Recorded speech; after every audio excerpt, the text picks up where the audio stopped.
Number 2, Maria Paulina Soriano. At number 5, Luisa May Zapanta. Wearing jersey number 10, team captain Angelica Kinlog. And at number 9, Faye Janelle Guevara. Libero number 1, Angelica Vasquez. Head coach, Miss Minerva Dulce Hante. Let's call on Our Lady Tamaraos from the Far Eastern University. Let's start off with our team captain with jersey number 12, Giselle C. At number 2, Majorie Rojas. Wearing jersey number 5, Rosemary Vargas. At number 11, Mary Rose Baniel. At number 15, Gwyneth Eulalio. And with jersey number 6, Rochelle Manayan Winona Bagang. Libero number 1, Christine Agno. Head coach, Mr. Nestor Pamilar. The best of luck. Important game here on this Wednesday between Adamson University and FEU in what figures to be a very tight race to the Final Four. Let's take a look at the starters for Adamson. We have Sheila Pineda, Pao Soriano, Mayet Zapanta, Angelica Kinlog, Jen Macatuno, and Faye Guevara, while FEU has Rosemary Vargas, Giselle C. Baniel, Bagang, Majorie Rojas, and of course, Gwyneth Eulalio. Thank you once again to everybody joining us on Studio 23. This is our main game on this Wednesday afternoon. Earlier today, UST improving their record to 7 wins and 5 defeats while eliminating the University of the East Lady Warriors from the Final Four race. Lady Warriors go down to 4 wins and 8 defeats. Here we go, but not a good start for FEU here. Service error right away. Giselle C. Warming up pa lang naman. Little smile from coaching staff of FEU. Here we go, our first rally, and it's ended quickly by Pao Soriano. Taking that dip. She was way up in there for that power dip.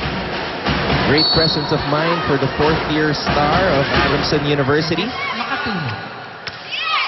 In the first round, of course, FEU easily defeated this much more experienced Adamson squad in straight sets. Let's try to get more from FEU at this point.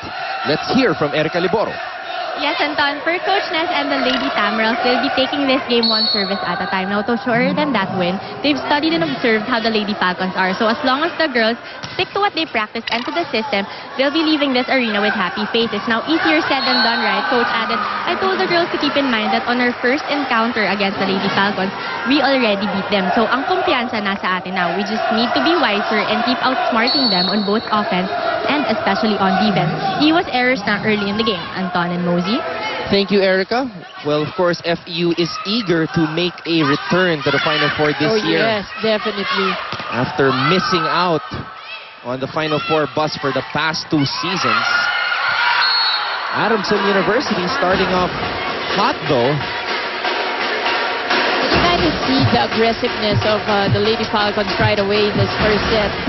Lady Falcons Going down the line. First, second ball from FEU.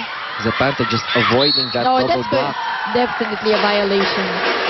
Let's go now to the other side and hear from Bea Coronel for this report on Adamson University. Well, especially after USC's win earlier, the Lady Falcons know just how crucial it is for them to win this game. Now, that being said, Mommy Dulce still told them to treat this game like any other match. And that means she wants them to employ the same tactics they usually use, however, turn their defense up a notch higher. Though coming off a loss, Mommy Dulce and the rest of her girls remain positive. She told me earlier, kinaya naman namin ang Ateneo, nagkulang lang kami sa drive. Speaking of drive, she plans to keep this positive and fighting spirit up, especially going up against tough teams in the future. But for now, it's another day at work for the Lady Falcons, who are definitely looking to secure a spot in the semis. Anton and Mosey. Thank you, Bea. Well, of course, as the head coach, you want to keep your team positive. Pero, Mosey, gaano kabigat ang ikinakaharap na pressure nitong Adamson, knowing that this is such an important game for them? Well, definitely pressure is on them in this game. But as Bea said, yung si Mommy Dulce, she will not let the players feel that pressure. Sabi niya, another day in the office, diba? Same game, same routine for her. Pero I'm sure, in the same way, na sinasabi rin niya na they need this win. Pero mahirap kasi yung parang may pressure na, hindi, kailangan talaga to kasi going to the Final Four. You know, Mommy Dulce, she's just so calm and I'm sure siya na lang mag-absorb ng pressure na yun. But I'm sure the girls know where they stand. You know, what's at stake in this game. And so far, they are playing with that sense of urgency. 5-4 is our tally early on here in the first set of this matchup. Oh, perfect place for that middle hit. Not much power, pero ito yung sinasabi natin sa volleyball. Minsan, hindi naman kailangan talaga ng malakas na palo. You just have to get that right area, that right spot. Although sometimes power will help, especially if you have tall blockers in front of you. Speaking of power, Rosemary Vargas has a lot of that. However, another service error there for FEU. But that was a nice spike from the middle there by one of the rookies of FEU a while ago, Winona Bagang. And it's always nice to see young rookies stepping up. And she's been really playing well, holding her own in this season. Giselle C, it's a back set. Vasquez able to dig it up. Makatuno goes to the captain, Angelica Kinlog. Giselle C to Bagang once again. What a rally we're having here. Makatuno back to the captain. Kinlog denied. Kinlog will set it up to the left. And Pineda finishes it off. And that's power for you. Pineda, that cross-court hit.